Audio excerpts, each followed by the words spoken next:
doy gracias por este tiempo, gracias por la adoración. Gracias por todo, Señor. Gracias por amarnos de la manera en que nos amas, Señor. Te rogamos, Dios, que nos ayudes, Señor. Queremos glorificarte, queremos darte toda la gloria, toda la honra. Queremos ser tuyos, Señor, no nuestros, Señor. Y oramos para que tu Santo Espíritu siga trabajando en nuestra vida, Señor. Y vaya logrando en nosotros, Dios, formar a Cristo, Señor. Que podamos de alguna manera, en algún momento, Dios, parecernos cada día más a nuestro Señor. Y oramos en el intertanto que nos hables, que nos toques, que nos enseñes, Señor. Y seguimos insistiendo, Padre, por las familias, Dios, por los hijos, las hijas, los padres, las madres, Señor. Oramos por ellos para que tú les toques, Señor, y para que nos ayudes a ser buenos ejemplos para ellos, Señor. Para que ellos puedan ver en nosotros, Señor, a Cristo, Señor. Y ellos quieran de alguna manera obtener aquello, Señor. Oramos para que tú en tu misericordia, Dios, los alcances, Señor. Oramos por nuestro pastor, por Sharon, Dios, para que sigas, bueno, tú guardándola, Señor, y cuidándola y animándola, Señor, y sosteniéndola, Señor, hasta cuando tú quieras, Señor. Oramos por ella para que tú la ayudes, Señor, en este tiempo, Dios. Y así oramos por cada una de las personas que pueda estar sufriendo y teniendo alguna necesidad, Señor, para que tú la satisfagas, Señor, y tú te muestres, Señor. Te damos gracias, Dios. Oramos por Willy también, Señor, por su familia. Para que también tú le ayudes, Señor, y les bendigas, Señor. Gracias, Dios, por tu amor, Dios. En el nombre de Jesús, Señor. Amén. Bueno, los que saben, Willy ya fue dado de alta, está en su casa, así que los que quieran puedan llamarle, visitarle, no lo sé, pregúntenle a su esposa y a lo mejor ella le dice que sí. Capítulo 19, verso 10. Como hemos estado aprendiendo, Juan está recibiendo de parte de Dios una serie de cosas y esta serie de cosas han traído como consecuencia que de alguna manera él no sé cómo llamarlo, pero se sienta o se mueva a hacer algo que de alguna manera no está bien. Y él es de alguna manera corregido por el mismo ángel. Dice el ángel, el verso 9, me dijo, escribe, bienaventurados los que son llamados a las cenas de la voz del Cordero. Y me dijo, estas son palabras verdaderas de Dios. Yo me postré a sus pies para adorarle.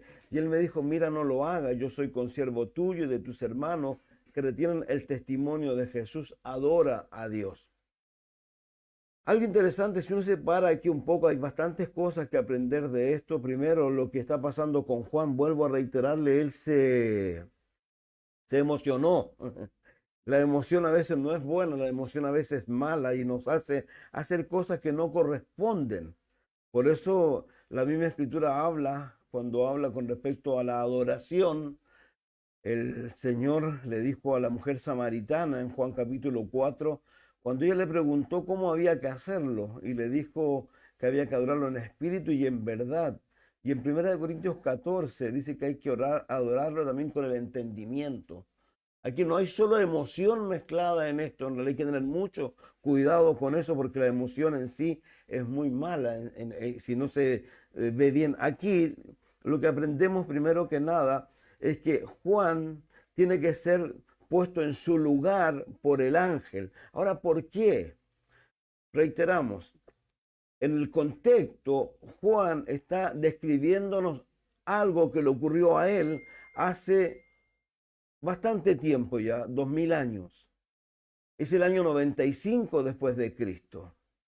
La iglesia, ya tenemos las cartas pastorales, tenemos las cartas del apóstol Pablo, y uno se va a dar cuenta porque una de las cosas que Jesús enseñó a los discípulos con respecto a lo que tenían que tener cuidado era con el engaño.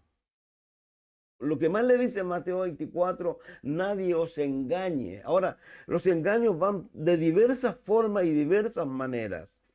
Cuando uno mira, por ejemplo, en Colosenses, en el capítulo 2, para que usted se dé cuenta de lo importante que es lo que el ángel le dice a Juan. Y esto lo estamos remontando como 40 años hacia atrás, más o menos. Porque en la carta del apóstol Pablo a los colosenses podrá ser el año 60, por ahí, no quiero decir una fecha, pero más o menos ahí él. Y él les dice en el capítulo 2, en el versículo 18, más que nada, está hablando, recuerden que los colosenses son un grupo de personas que lamentablemente han estado escuchando cosas que no corresponden y eso los ha llevado a ellos a hacer cosas que no corresponden dentro de la iglesia de Dios, ¿ya? Y dentro de esas cosas, algo no menor es lo que nos dice aquí en el verso, vamos a partir del 16. Dice, por tanto, nadie os juzgue en comida o en bebida o en cuanto a días de fiesta, luna nueva o días de reposo. Todo lo cual es sombra de lo que ha de venir, pero el cuerpo es de Cristo. Nadie os prive de vuestro premio, afectando humildad y culto a los ángeles y entrometiéndose en lo que no ha visto, vanamente hinchado por su propia mente carnal y no haciéndose de la cabeza en virtud de quien todo el cuerpo nutriéndose y uniéndose por las coyunturas y ligamentos crece en el conocimiento que da a Dios. La iglesia de Colosenses tiene bastantes problemas y problemas no menores con respecto al legalismo, a la circuncisión y a una serie de cosas, llevando a las personas a sumarle algo más que Cristo a ellos. Y entre ellos está ocurriendo esto, que ellos están dando una adoración a los ángeles. Ahora, quiero decir algo, los que a lo mejor los acordarán, los que hay una, no sé si una película, pero que se llama, que tiene que ver con nosotros como iglesia, que lo hizo el pastor Raúl y el pastor Mike McIntosh para dar su examen de grado, que es se me olvidan los nombres, Aventura de Fe. Ya. Y en Aventura de Fe, dentro de muchas de las personas que dan testimonio, está John MacArthur, siendo muy joven. Y John MacArthur ahí aplaude la obra y aplaude Capilla Calvario y aplaude al pastor Chuck. Pero algo sucede en el tiempo hacia adelante, ¿no es cierto? Y algunos lo podrán ver. Y el pastor MacArthur dijo algo tremendamente opuesto a eso. ¿Qué fue lo que dijo? Porque de alguna manera, y es un poco para que entendamos el cuidado que tenemos que tener. ¿Qué es lo que fue lo que dijo él? Un poco culpó a Capilla Calvario, a Calvary Chapel, de que en las iglesias no se está cantando himnos. Porque nosotros, o los jóvenes de aquella entonces, habían hecho toda una adoración. Ahora, lo que ocurrió en ese tiempo fue una obra de Dios, fue un avivamiento en donde Dios usó la música. Y esto, ¿saben qué? Yo les quiero decir algo para que usted se dé cuenta de... Yo no entiendo todas las cosas, pero a mí una de las cosas que me llamó la atención en el primer viaje que yo hice el año 97 a Estados Unidos, cuando se daba mucho énfasis a todo esto, al tener cuidado con la cantidad de cosas. Pero a mí una de las cosas que más me sorprendió es que en la librería de la iglesia de Costa Mesa, donde estaba el pastor Chuck, la música que había en ese entonces era música de la viña. La viña, haciendo historia, es una división que sale de la iglesia Capilla Calvario en un momento determinado. ¿Por qué? Porque hay un par de pastores o más que ellos quieren darle un poco más énfasis a la emoción, al espíritu y a una serie de cosas, ¿ya? Doctrinalmente eran malísimos, pero musicalmente eran buenísimos. Y el pastor Chuck no se hacía problema y esa música se usó. Y mucha de esa música, los que se acordarán aquí, hubo un momento donde hubieron harta música que salió en un momento determinado. Era música de la viña y es música que cantamos y es música doctrinalmente buena. ¿Por qué ellos doctrinalmente son malos en la enseñanza? No lo sé. Entonces, ¿pero a dónde voy? Al cuidado que hay que tener de repente de estar escuchando o de estar poniéndole énfasis a cosas que no corresponden. Aquí lo importante, ¿qué es lo que es? Lo que el ángel le ha dicho a Juan, no hay que adorar a los ángeles, no hay que adorar hombre alguno, hay que tener cuidado con eso. El único que merece toda adoración, como el mismo ángel le dice después, es adora a Dios. Y a Dios se le adora en espíritu y en verdad. Y como reitero, como dice el apóstol Pablo en 1 Corintios 14, también con el entendimiento.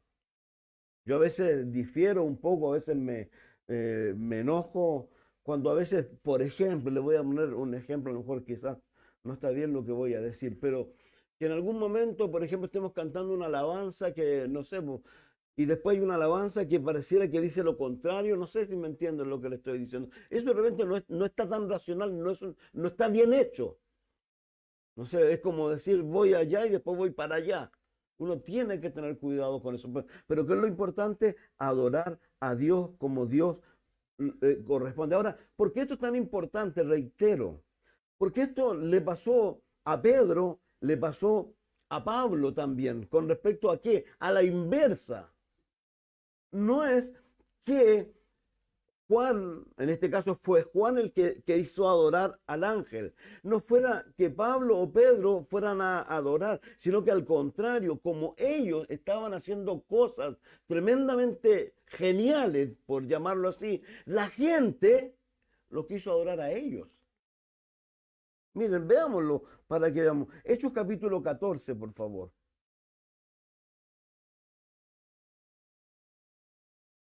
El libro de los Hechos, un libro maravilloso en la historia de la iglesia, versos 9 al 14.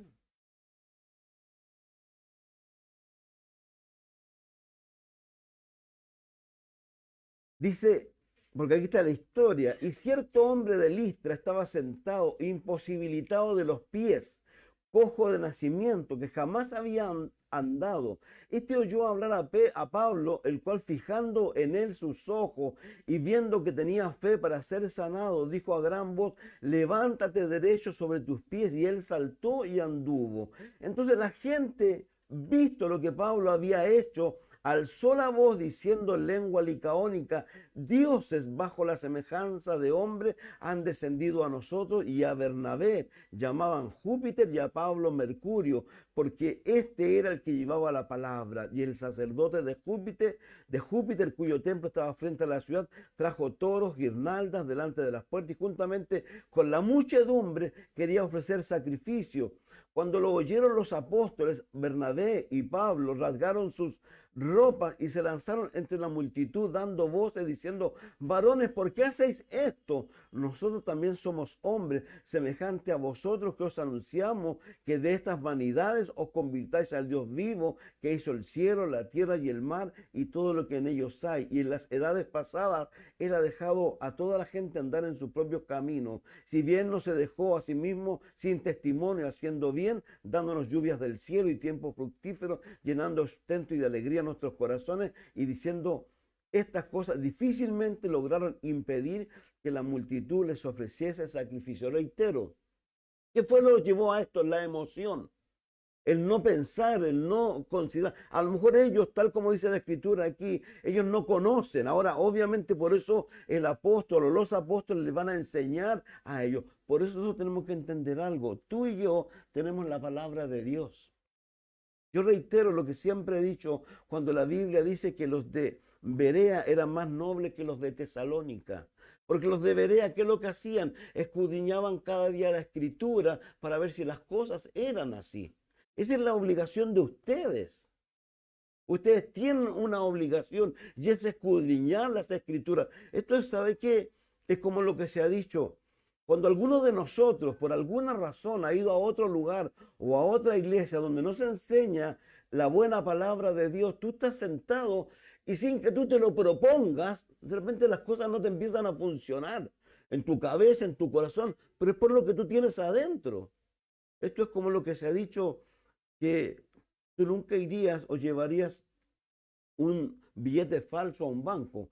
Bueno, ahora los bancos están dando billetes falsos y al revés, pero tú nunca irías al banco porque el tipo conoce los billetes de tanto tocarlos. Entonces, por eso esto es importante, reitero. Y no solo le pasó a Bernabé y a Pablo, no solo aquí también producto de la emoción le pasó a Juan para con el ángel, también le pasó a Pedro. Miren por favor en Hechos 10,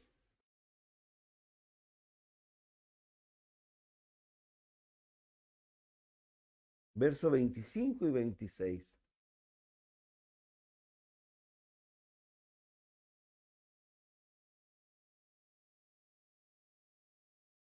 Cuando Pedro entró, salió Cornelio a recibirle y postrándose a sus pies, adoró. Mas Pedro le levantó diciendo, levántate, pues yo también soy hombre. Y hablando con él, entró y halló a muchos que se habían reunido y le dijo, varones, sabéis cuán abominable es para un varón judío. Pero lo interesante que es lo que es, que estas personas paran esto. Ahora, esto no es menor. ¿Por qué razón? Porque lamentablemente en el día de hoy, muchos hombres que se dicen ser hombres de Dios, de alguna manera, lo único que exigen de la gente un poco de adoración. A lo mejor no literalmente, pero son tratados de una manera en que no deben ser tratados. Los hombres que estamos al frente somos hombres tal como ellos han dicho, como ustedes. No somos diferentes, somos tan necesitados de Dios como ustedes. Ahora, lo interesante de esto otro también es que lamentablemente una iglesia en particular, ¿no es cierto?, ha enseñado a los hombres a adorarse ante hombres y figura de hombres como intermediarios. Y esa es la Iglesia Católica. Lamentablemente, la Iglesia Católica hasta el día de hoy sigue levantando hombres, mujeres, como intermediarios, siendo que la Biblia dice que hay un solo mediador entre Dios y los hombres, dice 1 Timoteo 2, no hay más.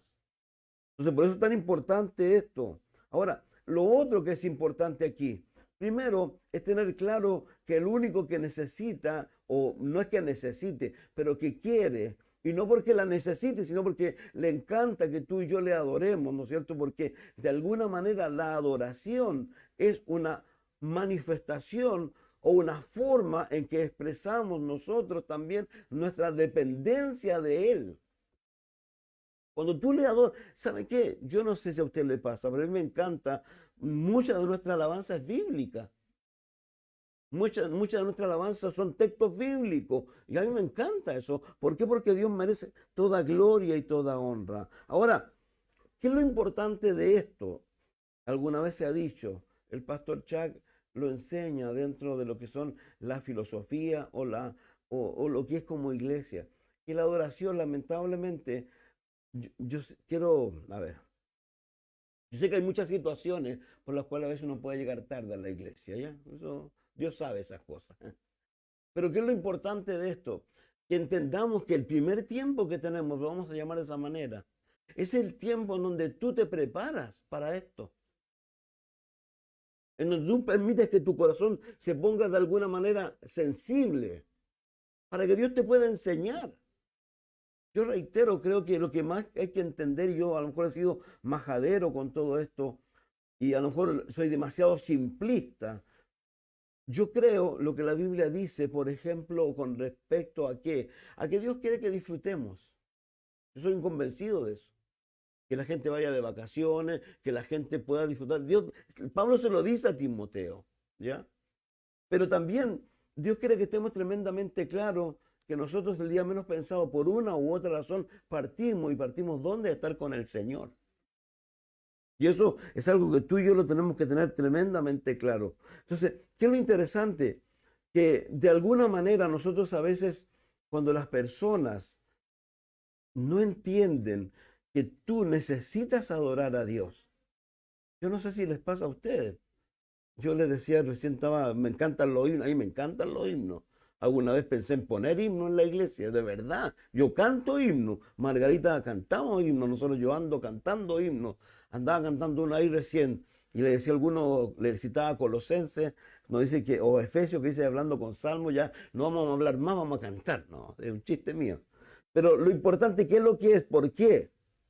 Porque una de las cosas que se dice tanto en el Antiguo como en el Nuevo Testamento con respecto a esto, creo que la cosa más triste que puede ocurrir es que estemos insertos en esto y en vez de estarlo haciendo con nuestros ojos puestos en Jesús, estemos haciéndolo pensando en no sé qué cosa. Por ejemplo, ¿qué voy a cocinar?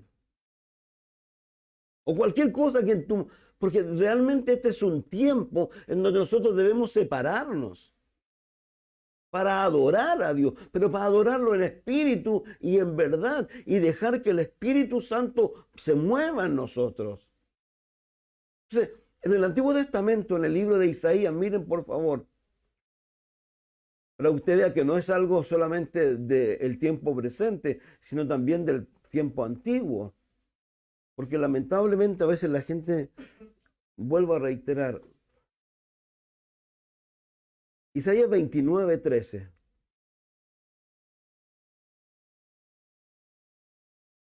Isaías es un libro, como usted sabe, donde Dios llama la atención sobre el pueblo del norte, que luego van a venir los asirios y lamentablemente como no escucharon, van a tener que vivir todo aquello que Dios que no quería que vivieran, pero que lamentablemente lo van a tener que experimentar. Dije Isaías 29:13.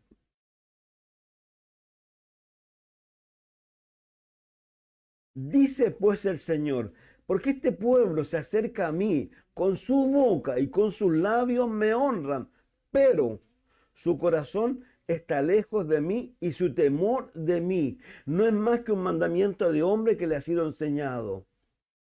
Qué tremendo. Qué tremendo de repente estar aquí diciéndole a Dios una palabra tan simple, santo, pero que a lo mejor mi corazón, mi mente está divagando en otras cosas. Y no debiera ser así. ¿Por qué? Porque reitero, cuando uno empieza a considerar lo que somos, lo que vamos a hacer y producto de lo que Dios hizo por nosotros, a nosotros nos queda solamente adorar al Señor. Ahora, en Juan 4:23, yo recién lo cité, ¿no es cierto? El Señor Jesús le dice a la mujer samaritana, le dice que los verdaderos adoradores adoran en espíritu y en verdad. Ahora, ¿por qué el adorar a Dios es tan importante? Lo dije, porque hace manifiesta o manifiesto nuestra dependencia de Él, nuestra íntima relación con Él. No se olvide que tú y yo ahora tenemos acceso directo al Padre. Antiguamente, antes de que Jesús muriera y resucitara, los hombres dependían de un sacerdote o de un sumo sacerdote. Tú no necesitas de mí. Tú no necesitas del músico.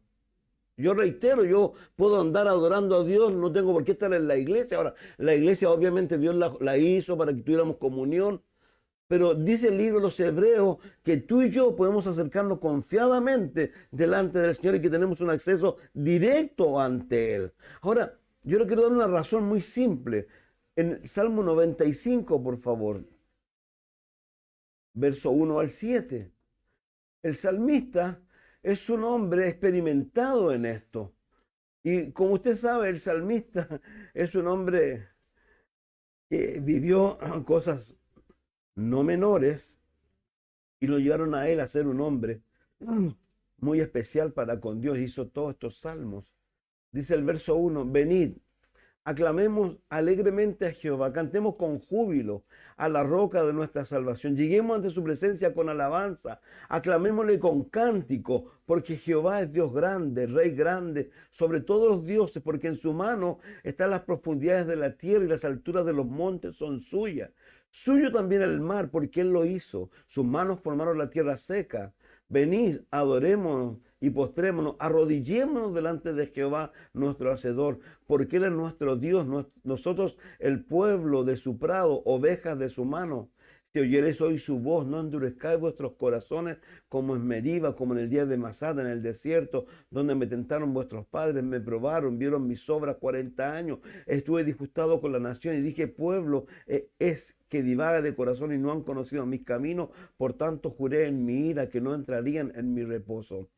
Qué tremendo cuando uno puede considerar el llamado que está haciendo el salmista a estas personas. Y si fuéramos hacia atrás, estas personas de alguna manera, como yo decía la semana anterior, se olvidaban de la purificación de sus antiguos pecados y de alguna manera se pusieron en una posición que no les corresponde. Estos a los cuales Dios está refiriéndose, que no entraron a la tierra prometida, pero no porque falló Dios, sino porque ellos no tuvieron fe.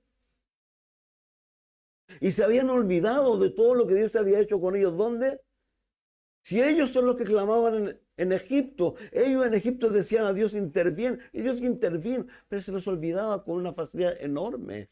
Entonces, por eso aquí nos hace presente la Escritura la necesidad de la adoración. ¿Por qué? Porque el Dios que tenemos es el Dios que hizo el cielo, la tierra y el mar. No es un Dios de religión, es un Dios, como más adelante va a decir claramente el Señor Jesús, yo soy el camino, la verdad y la vida. Nadie va al Padre si no es por mí. Ahora, algo tremendo con respecto a esto, ¿qué es lo que es? Cuando las personas no hacen esto, ¿sabe qué? Ocurre algo. ¿Qué es lo que ocurre? Que el corazón de esas personas se empieza a engrosar. Lo interesante de esto, que este corazón que se engrosa, no estamos hablando de personas que no han tenido, por llamarlo, una revelación de Dios. Reitero, el pueblo que no entró a la tierra prometida, el pueblo que dice ahí el libro de los Hebreos, que el cual estuvo disgustado con ellos, ¿no es cierto? Porque no eran hombres de fe. Ellos vieron la gloria de Dios. Un ejemplo no menor que se le tiene que dar una enseñanza a otra persona, pero se usa como ejemplo. Lo dice el libro de Daniel, cuando Daniel tiene que enseñarle a Belsasar. ¿Se acuerdan de Belsasar? Belsasar es el nieto de Nabucodonosor. Y Belsasar está en una situación no menor porque él está bebiendo alcohol, está en una fiesta, pero que es una verdadera orgía. Y fue tanto el licor que llegó un momento en que él le dijo a alguien, ¿sabe qué? Anda a buscar los vasos esos que trajo mi abuelo de ese templo, riéndose, burlándose seguramente de los hebreos o del Dios de los hebreos. Y ocurrió que apareció un dedo que empezó a escribir en la pared. Y este hombre, wow, ¿qué es eso? ¿Qué significa eso? Y seguramente hasta se le quitó la borrachera. Y empezaron a cuestionar que, y llegó la abuela y le dijo, yo conozco un hombre que ya no era tan joven, era más anciano, y es Daniel. Y Daniel viene y le dice a él lo que allí dice. Pero miren lo interesante. Vamos a ese capítulo, capítulo 5, 18 al 21. ¿Para qué? Para que usted se dé cuenta por qué llegó este joven y su abuelo en un momento a una situación de esa grosura de corazón en la cual la alabanza a Dios o el tributarle gloria a Dios o el decirle a Dios cosas hermosas no nacían de él. Daniel 5, verso, partamos desde el 1, ya es largo, pero el rey Belsasar hizo un gran banquete a 1000 de sus príncipes, en presencia de los 1000 bebía vino. Belsasar con el gusto del vino, dice, ahora, no es que dijera que rico el Cabernet o el Sauvignon, no, con el gusto del vino significa que ya había pasado el nivel de, como dice el Nuevo Testamento, cuando dice no se embriaguéis con vino, lo cual, ¿qué es lo que hay? Disolución. Esto no es menor. Bueno, no vamos a hablar de eso. Dice, a él ya llegó a este estado ya. Y mandó que le trajesen los vasos de oro y de plata que Nabucodonosor, su padre, es su abuelo, había traído del templo de Jerusalén para que bebiese en ellos el rey, sus grandes, sus mujeres, sus concubinas. Entonces fueron traídos los vasos de oro que habían traído del templo de la casa de Dios que estaba en Jerusalén, y bebieron en ellos el rey, sus príncipes, sus mujeres concubinas, bebieron vino, alabaron a los dioses de oro, de plata, de bronce, de hierro, de madera, de piedra. Fíjese que esto no es menor. Su abuelo, que aquí va a ponerlo de ejemplo, por lo que él vivió, para que él tuviera que entrar en razón ya definitivamente y se alineara con Dios, ¿ya? Dice, en aquella misma hora aparecieron los dedos de una mano de hombre que escribía delante del candelero sobre lo encalado de la pared del palacio real, y el rey veía la mano que escribía. Entonces el rey palideció, sus pensamientos lo turbaron, se debilitaron sus lomos, sus rodillas, le daban una contra la otra. El rey gritó en alta voz, quisieran venir magos, caldeos, adivinos, dijo el rey a los sabios de Babilonia. Lo mismo que hizo su abuelo, pero estos no tenían nada que decirles a él. Cualquiera que lea esta escritura y me muestre su interpretación será vestido de púrpura y un collar de oro llevará en su cuello y será el tercer señor en su reino. Interesante esto. ¿Por qué? Porque dice el tercer señor. ¿Por qué no dice el segundo? Como Nabucodonosor le dijo a Daniel también. ¿Por qué? Porque estaba Nabucodonosor, estaba su hijo y su nieto. Solo que andaba por allá guerreando y había dado a su nieto el control o el gobierno. ¿Ya? Pues están los tres. Por eso le dice el tercero.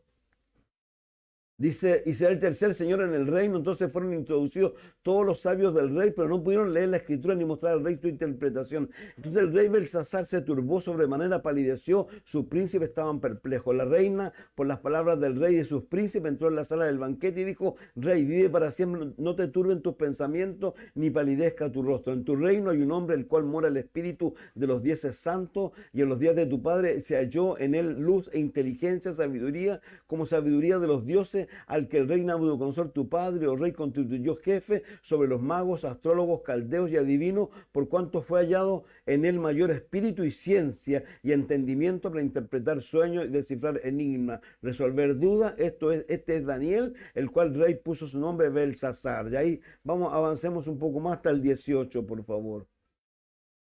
Porque dice que se le trae, le habla el rey a Daniel. Entonces Daniel 17 respondió, dijo delante del rey: tus dones sean para ti y da tus recompensas a otro. Leeré la escritura al rey y le daré la interpretación. El Altísimo Dios, oh rey, dio a Nabucodonosor, tu padre, el reino, la grandeza, la gloria y la majestad. Y por la grandeza que dio, todos los pueblos, naciones, lenguas temblaban y temían delante de él. A quien él quería mataba, y a quien daba vida engrandecía, a quien quería y a quien quería humillaba. Mas cuando su corazón se ensoberbeció y su espíritu se endureció en su orgullo, fue depuesto del trono de su reino y despojado de su gloria, y fue echado delante de los hijos de los hombres, y su mente se hizo semejante a la de la bestia, y con los asnos monteses fue su morada. Hierba le hicieron comer como a buey, y su cuerpo fue mojado con el rocío del cielo, hasta que reconoció que el Altísimo Dios tiene dominio sobre el rey del reino de los hombres, y que pone sobre él al que le place. Y tú, su hijo Belsasar, no has humillado tu corazón sabiendo todo esto, sino que en contra del Señor te has ensoberbecido, e hiciste traer delante de ti los vasos de su casa, tú y tus grandes, tus mujeres, tus concubinas, bebisteis vinos en ellos. Además de esto, disteis alabanza a dioses, plata, oro, de bronce, de hierro, de madera, de piedra, que no ven, no oyen, ni saben, y el Dios en cuya mano está tu vida, cuyos son todos tus caminos, nunca honraste. ¿Se dan cuenta? Ese es el peligro, de alguna manera, y de lo que dice Isaías cuando dice que este pueblo de labios me honra. Ese es el peligro en que tú y yo podemos caer si hacemos una adoración mecánica, si realmente no adoramos a Dios de corazón. Dios merece toda gloria y toda honra de parte nuestra. Yo reitero, creo que cada uno de nosotros debe ser consecuente con lo que Dios ha hecho con nosotros, y creo que ninguno de nosotros tiene alguna queja. ¿O tiene alguna queja? Yo creo que ninguno de nosotros, ¿qué quejas vamos a levantar delante de Dios? Entonces, pero Él sí tiene todo el derecho de quejarse si nosotros a lo mejor no estamos haciendo lo que Él pide y requiere de nosotros. Reitero, la mujer samaritana confundida, porque dicen, mira, usted dice que hay que adorar allá, nosotros decimos que hay que adorar aquí. ¿Qué le dice el Señor? Es necesario adorarle en espíritu y en verdad. No te preocupes de otras cosas. Himnos, canciones. No es importante. Lo importante es tu corazón y Dios. Lo demás son cosas que lamentablemente, vuelvo a reiterar, que a veces lo que ocurrió con MacArthur, que lamentablemente ellos llegan a pensar, si esto es tremendo, esto, ¿sabe qué es lo que es? Es como cuando alguien dice, tú para ir a la iglesia tienes que vestirte de cierta manera, o hacer ciertas cosas. Eso significa que ya le estamos agregando a Jesús algo más. Y todos nosotros estamos aquí, gracias aquí a Jesús. Ahora, obviamente la Biblia dice que hay que vestirse a las mujeres decorosamente, a los hombres, obviamente la Biblia habla de eso, pero no está hablando de una forma de vestir. Entonces, cuidado con eso. Juan se encontró con el problema de que la emoción lo llevó a hacer algo que tuvo que ser puesto de alguna manera en orden. A la gente la emoción lo llevó a querer adorar a Pedro y a Pablo y a Bernabé, a Juan. Pero vuelvo a reiterar, lo importante que es lo que Dios nos dice aquí. Y claramente que tengamos que adorarle solo a Él y no hagamos otras cosas y no adoremos menos, démosle honra a quien no merecen honra, como lamentablemente muchos están haciendo o diciéndole a la gente como los colosenses que se pueden dar honra a los ángeles. Hoy, usted si usted estudiara hoy día algunas cosas, hoy día hay harta de estas cosas que están de moda, y no es chiste. Hoy día, si usted se pusiera a mirar, hay muchas cosas de estas. Ahora le dice el ángel, retiene el testimonio de Jesús, adora a Dios, porque el testimonio de Jesús es el espíritu de la profecía. ¿Qué es lo que es el espíritu o cuál es la profecía? Es la palabra de Dios. El centro de la Biblia es Jesús. El Antiguo Testamento es el relato del Nuevo Testamento o es el relato de una nación. Algo muy importante de entender. Toda la gente que vivió en en la época de los apóstoles, ellos no tenían el Nuevo Testamento. No existía. Cuando Pablo o Pedro habla ahí en el libro de Pedro que algunos tuercen las escrituras, o cuando Pablo le dice a Timoteo, persiste en las sagradas escrituras, habla del Antiguo Testamento. Entonces, es una pena cuando mucha gente también dice el Antiguo Testamento no sirve para... El Nuevo Testamento tú no lo vas a entender si tú no lees el Antiguo Testamento. ¿Saben por qué? Porque el Nuevo Testamento es la explicación del Antiguo Testamento. Entonces, cuidado con eso. Hay mucha gente que dice, no, si el Antiguo Testamento no sirve para nada. Perdón, reitero. Pablo le dice a Timoteo en 2 Timoteo 3, quédate allí, porque esa palabra te puede hacer bueno y te puede hacer bien a ti, y no solo a ti, sino a los que están a tu alrededor. Entonces, cuidado con eso. Ahora, el Nuevo Testamento, no se olvide que es el relato de un hombre, ¿quién? Jesucristo. Verso 11. Entonces vi el cielo abierto y aquí un caballo blanco, el que lo montaba se llamaba Fiel, verdadero, con justicia, juzga y pelea. Yo lo dije, el capítulo 4, por favor, veámoslo, leámoslo solamente, verso 1. Son las 2 veces que el cielo se abre. Después de esto miré aquí una puerta abierta en el cielo. La primera voz que oí como de trompeta hablando conmigo dijo, sube acá, te mostraré las cosas que sucederán después de esta. Esto es el cumplimiento del capítulo 3, por favor, verso 10 o verso 7 de Apocalipsis. Capítulo 3, verso 7 y verso 10. A ver si no me equivoqué.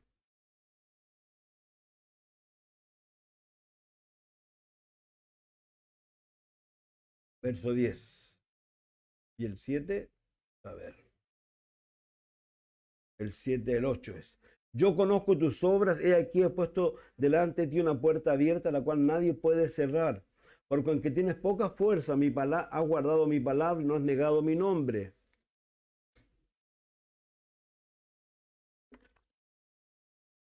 Jesús estaba hablando de esto, diciéndole esto al ángel para que el ángel le diga Juan, Juan lo escriba. Esto es una promesa a la iglesia de Filadelfia. Nosotros somos la iglesia de Filadelfia. Dice, aunque tienes poca fuerza, has guardado mi palabra, no has negado mi nombre. Y después en el 10, miren lo que les dice, por cuanto has guardado la palabra de mi paciencia, yo también te guardaré de la hora de la prueba que ha de venir sobre el mundo entero para probar a los que moran sobre la tierra. La tribulación, que es el capítulo 6 hacia adelante, hasta el capítulo 16 del libro de Apocalipsis, es el evento por venir al cual Jesús también dijo en Mateo 24, habrá tribulación, la cual no ha habido nunca en la historia humana. La promesa para nosotros, lo que creemos nosotros, Romanos 5.9, 1 Tesalonicenses 5.9, Apocalipsis 3.10 y muchos otros textos más, sé que Dios nos va a salvar. Nosotros no pasamos la gran tribulación. La iglesia no pasa la gran tribulación. Por eso, vuelvo a reiterar, aquí el capítulo 3, el capítulo 4, vamos allá de nuevo, por favor. Verso 1.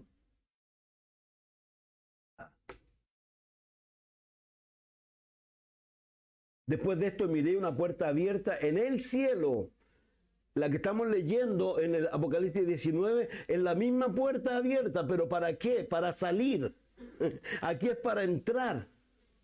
Porque aquí este es el rapto de la iglesia en donde Dios se lleva a la iglesia para estar con él los 7 años que va a durar la tribulación y gran tribulación. Entonces, por eso aquí es interesante lo que nos dice más abajo. Después de esto miré una gran voz de gran multitud en el cielo que decía: aleluya, salvación, honra, gloria y poder son del Señor Dios nuestro, porque sus juicios son verdaderos y justos, pues ha juzgado a la gran ramera que ha corrompido a la tierra con su fornicación y ha vengado la sangre de su... ¿Por qué leo esto? Porque algunas personas dicen, sugieren, de que la gente que está en el cielo ya de alguna manera tiene cierto conocimiento de lo que hay en la tierra. Porque si no, ¿de qué manera estos que están diciendo, pueden ser los ángeles, están diciendo algo porque ellos están viendo lo que está ocurriendo? Y aquí el verso 9 que decía: bienaventurados los llamados a la cena de las bodas del Cordero. Las bodas, la cena ocurren en la tierra. Mateo 25, lo dijimos el otro día, cuando el Señor le dice: vengan, entren, a la gente que sale viva de la gran tribulación o del juicio que hace Dios allí. Este juicio de alguna manera es, este es como la anticipación, por favor. Yo le leí Mateo 25, 31 al 41, yo lo leo ahí. Esto está ocurriendo antes. ¿Por qué? Leamos, lo vamos a leer todo y vamos a volver para atrás. Dice: me dijo, escribe, estas son palabras verdaderas de Dios. Yo me postré a sus pies para adorarle y él me dijo: mira, no lo hagas, soy consiervo tuyo, de tus hermanos que retienen el testimonio de Jesús. Adora a Dios, porque el testimonio de Jesús es el espíritu de la profecía. Entonces vi el cielo abierto, vi un caballo blanco, al que lo montaba se llamaba Fiel, verdadero, con justicia juzga, pelea. Sus ojos eran como llama de fuego, había en su cabeza muchas diademas, tenía un nombre escrito que ninguno conocía sino él mismo. Estaba vestido de una ropa teñida en sangre, su nombre es el Verbo de Dios, y los ejércitos celestiales vestidos de lino finísimo, blanco y limpio le seguían en caballos blancos. De su boca sale una espada aguda para herir con ella a las naciones, y él las reguirá con vara de hierro, y él pisa el lagar del vino del furor de la ira del Dios Todopoderoso, y en su vestidura y en su muslo tiene escrito un nombre: Rey de Reyes, Señor de Señores. Y vio a un ángel que estaba en pie en el sol, clamó a gran voz diciendo a todas las aves que vuelan en medio del cielo: venid congregados a la gran cena de Dios, para que comáis carnes de reyes, de capitanes, carne de fuertes, carnes de caballo,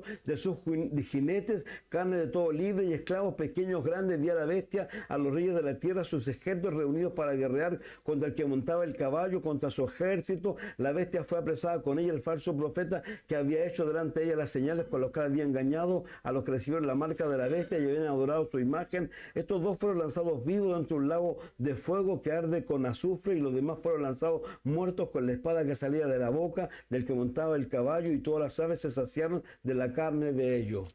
¿Saben? Yo quisiera pararme aquí, pero de repente no me paro porque es como... Menos mal que no me escriben, pero algunos me dicen cosas en realidad.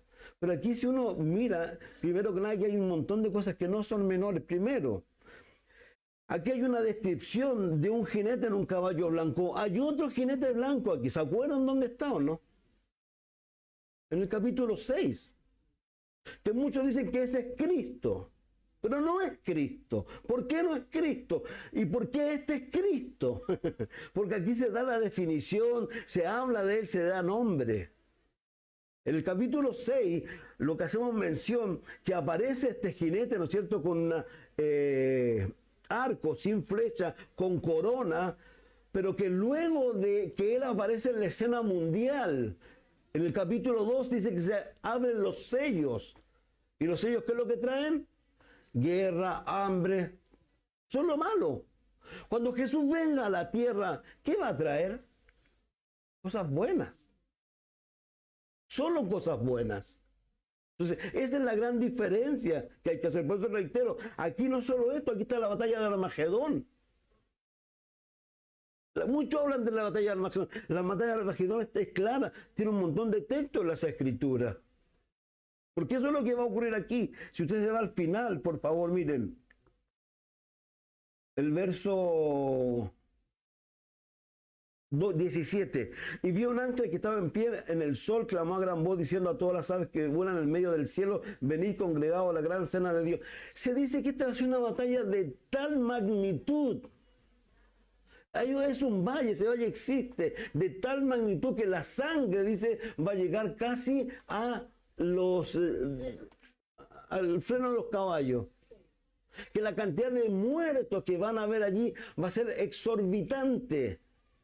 Yo les contaba a ustedes que en España hay un ave de rapiña que ha desaparecido, pero que en el valle de Armagedón está por doquier.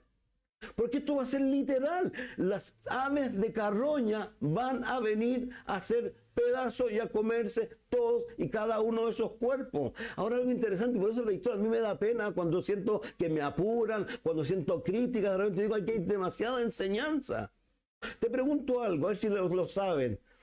¿Dónde dice la Biblia, por ejemplo, que hay un tiempo en donde Dios se va a dar para restaurar esta tierra? Porque se supone que luego de la batalla de Armagedón, si uno va al libro de Ezequiel, cuando habla de los paveses, cuando uno va a segunda de Pedro, cuando dice, usa la palabra elemento, y eso habla de poder atómico. Usted sabe lo que hizo la bomba, que era un juego de niño con las bombas que hay hoy día. Lo que hizo la bomba que tiraron en Nagasaki y en... Cuando uno va al libro, por ejemplo, de Zacarías, el libro de Zacarías habla del juicio. Yo quiero invitarlo a que usted lo lea. No le voy a decir dónde. Dice que la gente va a estar en pie. Y el juicio de Dios va a ser que se les va a deshacer la lengua. Ellos se van a deshacer. ¿Quién hace eso? Este es el futuro. Pero ese futuro tú ni yo vamos a estar aquí. Este es el futuro tal como mencionamos para aquellas personas, por favor, el capítulo 9, vuelvo a reiterar, tomen, traigan lápiz ya y anoten. El capítulo 9 dice que Dios que le ha estado predicando, recuerden por favor, la gran tribulación, no se equivoque. La gran tribulación es la última manifestación de amor de Dios a un mundo que no lo quiere. A un mundo que lo único que quiere. Acuérdense de Jesús en un momento determinado. Dice que Jesús vinieron porque convirtió los panes y los peces. Yo dije, wow, este es el rey que queremos. Y el que lo hizo, los dejó. Jesús mismo dijo, a mí no me reciben, pero va a venir otro en su nombre, ya a ese recibiréis. Y Dios le va a dar ese gobierno. Le va a dar ese hombre. Ese es el anticristo que durante 3 años y medio los va a engañar. Y luego, ¿qué les va a decir? Yo soy Dios, adórenme a mí. Pero aún a pesar de todo eso, la semana pasada lo dijimos, el libro... Perdón. Y me apasiona. Capítulo 7 de Apocalipsis, cuando le preguntan, oye, ¿y estos de dónde vienen? Estos que están vestidos de esa manera tan particular, de la gran tribulación. Y el capítulo 20, verso 4, nos dice que esos, para llegar ahí, ¿qué les pasó? Los decapitaron. Po. ¿Y por qué los decapitaron? ¿Por qué tuvieron la osadía de entregarse? Porque hubieron 144,000 que hicieron. Predicaron. ¿A quién predicaban? A Cristo. El capítulo 11 habían 2 testigos que predicaban a Cristo. ¿Quién eran? Elías y Moisés, los olivos. Y el capítulo 14 nos habla de 3 ángeles y de un ángel en particular que les decía, no se marquen, no se marquen, no se marquen. Estoy parafraseando. Entonces, lo que reitero, este grupo de personas que uno dice aquí, esta gente, voy a reiterar de nuevo, está el capítulo 9. Miren, veámoslo por favor. Me parece que es el final del 9, pero no equivocarme. Aquí está, verso 20 del capítulo 9. Aquí está hablando de que han venido juicios. ¿Sabe qué? Piensen en algo. ¿Han visto lo que está ocurriendo en el mundo de repente con estas nevadas? Ya piensen en nevadas, piensen en terremotos, piensen en maremotos, piensen en el mundo viviendo eso a nivel mundial. El libro de Lucas dice que la gente va a estar angustiada. Porque claro que va a estar angustiado. Pero a pesar de todo eso, a pesar de que han muerto, somos 8.000 millones ahora. ¿Cuántos se van a ir en el rapto? No lo sé. Piensen que se vayan 2.000 millones. Quedaron 6.000 millones. La Biblia va dividiendo que van muriendo un tercio. Han muerto ya 3.000 millones de personas. Acuérdense que el capítulo 6 dice que muchos mueren por las fieras. ¿Te acuerdan que decíamos? Por los animales, el gatito, el perrito. ¿Han visto el gatito? ¿Se ha dado cuenta que el gato y después te lambe y después te muerde? Dicen, yo no lo sé, que el gato después con un cadáver después empieza a comérselo. La hambruna que hay no solo a nivel humano, no solo a nivel humano, a nivel animal. Pero esta gente, ¿hacia dónde voy? Verso 20. Los otros hombres que no fueron muertos con estas plagas, que están vivitos y coleando, que están viviendo toda esta situación, dice, ni aún así se arrepintieron de las obras de sus manos, ni dejaron de adorar demonios, las imágenes de oro, de plata, de bronce, de piedra, de madera, las cuales no pueden ver, oír ni andar, y no se arrepintieron de sus homicidios, ni de su hechicería, ni de su fornicación, ni de sus hurtos. Esta gente, por favor, recuerden que una de las cosas esenciales que hace el anticristo y Satanás, que aprendíamos el miércoles acerca de él, es después de que él engaña a la gente, dice el verso 5 del capítulo 13, también se le dio boca que hablaba grandes cosas y blasfemia, se le dio autoridad para actuar 42 meses, abrió su boca en blasfemia contra Dios, para blasfemar de su nombre, de su tabernáculo, de los que moran en el cielo, y se le permitió hacer guerra contra los santos. ¿Saben? Yo lo decía el otro día, que estamos en guerra.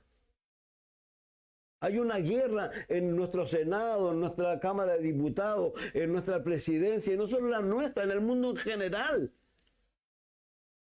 En las artes. Una cosa muy esencial. ¿Conocen a los Simpson? Los Simpson, ¿qué hace Simpson? ¿Burlarse de qué? De las cosas de Dios. Uno puede, pero no hace más, se ríe de su vecino. Ese es el espíritu del mundo. Entonces, reitero, por eso quiero mencionarlo. Cuando uno se impresiona, no lo vamos a terminar hoy día seguramente, pero se impresiona de que Dios dice esto. Pero claro, este grupo de personas son esas que pueden ir en contra de Dios, decir una cantidad de barbaridades y sobre todo su corazón no es arrepentido. Y Dios los va a entregar. Y este es el resultado final. Este es el Armagedón. Yo les decía, el libro de Daniel, no le voy a dar el capítulo, pero ahí hay 2 fechas. Da un número y da otro número. Dice, bienaventurado el que espere. ¿Por qué? Porque ese es el tiempo en que Dios se va a demorar. ¿Saben en qué? En restaurar esta tierra, cuando quede esta tierra ya pebre, producto de qué? De la guerra. No se olvide que la última batalla, la batalla de Armagedón, es una guerra que comenzó en la mitad de la tribulación, pero que al final se va a convertir en una batalla entre los que estaban peleando entre sí. Ya van a dejar de pelear entre sí para pelear contra el que viene. Leámoslo y aquí vamos terminando hoy día. Y los animo a que lean. Dice después de esto, no nada que después de esto. Escribe el ángel, me dijo, bienaventurados los que son llamados. Entonces vi el cielo abierto, un caballo blanco, el que lo montaba se llama fiel, verdadero, con justicia, juzga, pelea. Sus ojos llamas de fuego. La semana que viene vamos a hablar de eso. Muchas de ellos tenían un nombre escrito en que ninguno conocía. Estaba vestido de una ropa teñida en sangre. Dice el libro de Isaías que es la sangre de sus enemigos. Su nombre es el verbo de Dios. El principio era el verbo era con Dios y el verbo era Dios. Los ejércitos celestiales, ¿quiénes son estos? Somos nosotros. Nosotros. Miren Zacarías, por favor. No, a ver, sigamos. Y los ejércitos celestiales vestidos de lino fino, blanco, limpio, le seguían en caballos blancos. De su boca sale una espada aguda para herir con ella las naciones. La regirá con vara de hierro y él pisa el lagar del vino del furor y de la ira del Todopoderoso. Y en su vestidura y en su muro tenía escrito: Rey de reyes, Señor de señores. Y vi un ángel que estaba en pie delante del sol, o en el sol, clamaba a gran voz diciendo a todas las aves que vuelan en medio de los cielos: venid, congregados a la gran cena de Dios, para que comáis carne de reyes, de capitanes, de fuertes, de caballos, de jinetes, 7, carne de todo libre, esclavos pequeños, grandes, vio a la bestia, a los reyes de la tierra y su ejército reunido para guerrear contra aquel que montaba el caballo, contra su ejército, y la bestia fue apresada, y con ella el falso profeta que había hecho delante de ella las señales, con las que había engañado a los que recibieron la marca de la bestia y habían adorado su imagen. Estos dos fueron lanzados vivos dentro del lago de fuego que arde con azufre, y los demás fueron muertos con la espada que salía de su boca, del que montaba el caballo, y todas las aves se saciaron de la carne de ellos. Algo muy sencillo. Los testigos de Jehová dicen, por ejemplo, que si tú no eres de ellos, está bien, pero si te mueres, desapareces. Mentira. La Biblia dice que Dios es un Dios de vivos y de muertos. Lucas 16 nos da el ejemplo de dos personas que mueren. Una, ¿dónde despierta? En lugar del tormento. Y la otra, ¿dónde? En el seno de Abraham. El seno de Abraham ya lo hemos dicho tantas veces. El apóstol Pablo dice, 2 Corintios 12, conozco nombres en el cuerpo, fuera del cuerpo fue llevado ¿dónde? Al tercer cielo, al paraíso. Jesús le dijo al hombre de la derecha, estarás conmigo hoy en el paraíso. Estaba abajo, lo llevan ya. Pero, ¿qué es lo que estoy diciendo? Que ojalá las personas, a mí me encantaría que lo que escribió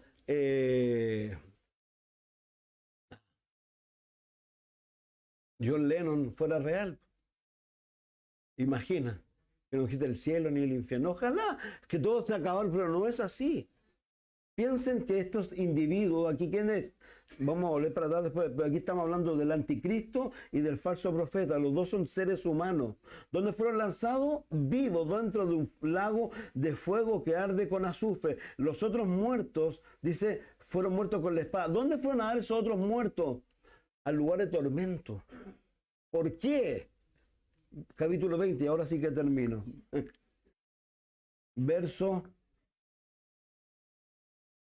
11. Vi un gran trono blanco, el que estaba delante de él, delante del cual huyeron la tierra y el cielo. Esto es después del milenio. Ningún lugar se encontró para ellos. Vio a los muertos grandes, pequeños, de pie ante Dios. Los libros fueron abiertos, otro libro fue abierto, el cual fue el libro de la vida, y fueron juzgados los muertos por las cosas que estaban escritas en los libros, según sus obras. El mar entregó los muertos que había en ella, y ahí sigue hablando de que la muerte, el Hades, y todos son echados allí. Y el que no se halló inscrito en el libro de la vida fue lanzado al lago de fuego. Ahí, lamentablemente, es donde van todas las personas que no siguen a Jesús, que no creen en Jesús y que no quieren a Jesús. Si hoy muere alguien sin Cristo, va al lugar de tormento. Y ahí va a estar hasta que sean sacados de allí y echados a este lugar. Aquí hay algo que yo no lo vi, pero si usted va más arriba, dice que fue echado allí, por favor, verso 10 del 20. Y el diablo que los engañaba fue lanzado en el lago de fuego y azufre, donde estaba la bestia, el falso profeta, y se han atormentado día y noche por los siglos de los siglos. Esos son los tres primeros invitados. Y luego, ¿quiénes? Todos los demás. Y acuérdense, por favor, cuando Dios juzga las naciones, ¿no es cierto? O cuando juzga a las personas en Mateo 25 y le dice a los de la izquierda, ¿qué les dice? Apartados de mí, ¿a dónde? Al fuego eterno preparado para el diablo. Dios nunca hizo el infierno para el hombre. El hombre va ahí voluntariamente. ¿Por qué va voluntariamente? Yo no estoy enseñando, por favor, tiene un nombre esto, que todos son salvos. Universalismo, que todos son salvos. Lo que yo sí enseño, que todo el mundo está perdonado. Porque de tal manera amó Dios al mundo, que ha dado a su Hijo unigénito, para que todo aquel que en él cree no se pierda. Y la Biblia habla de que cuando Jesús muere en la cruz, murió por los pecados ¿de quién? Del mundo. El problema, ¿cuál es? Que las personas no quieren recibir el perdón. Ese es todo el problema. Si no hay más problemas, ¿por qué? Porque al cielo nadie va como diciéndonos, mira, en el cielo, por ejemplo, no hay, yo soy mejor que tú. Allá no hay, todos somos iguales. Todos llegamos por la gracia de Dios, pero ese es el asunto esencial. Entonces yo te animo una vez más, cuando quieras predicarle a alguien, dile, primero muéstrale que lamentablemente su situación es mala. ¿Por qué? Porque es un pecador. Igual que tú. Te va a decir al tío, ¿y tú no soy pecador? Sí, pero yo soy un pecador A. Tú eres un pecador P. Pecador perdido y pecador arrepentido. Esa es la gran diferencia. Porque cuando nos arrepentimos, ¿qué hace Dios con nosotros? Toma nuestros pecados. ¿Y dónde lo echa? En lo profundo de la mar. Eso es todo. Bueno, espero que hayan entendido algo. Padre, gracias por este tiempo, gracias por tu amor. Yo amo tu palabra, Señor, y de verdad amo todo lo que está ahí inserto, todos esos misterios que no son misterios, Señor, porque tu palabra nos enseña. Gracias, Dios, por la riqueza que hay en tu palabra, y gracias porque tal como tú lo has dicho, tú no vas a hacer nada sin que antes se lo hayas dicho a tus siervos los profetas. Que tu palabra es clara, es precisa, y el futuro está más claro que el agua, Señor. Gracias, Dios. Esperamos pronto verte, Señor, ya sea porque vengas en el rapto, o porque a lo mejor nos alcance la vejez, Señor, y tengamos que partir de este mundo como parten todos, Señor. Gracias, porque lo próximo que veremos, sea cualquiera de las situaciones, será tu rostro, Señor. Gracias por eso, Señor. En el nombre de Jesús. Amén. Dios les bendiga mucho.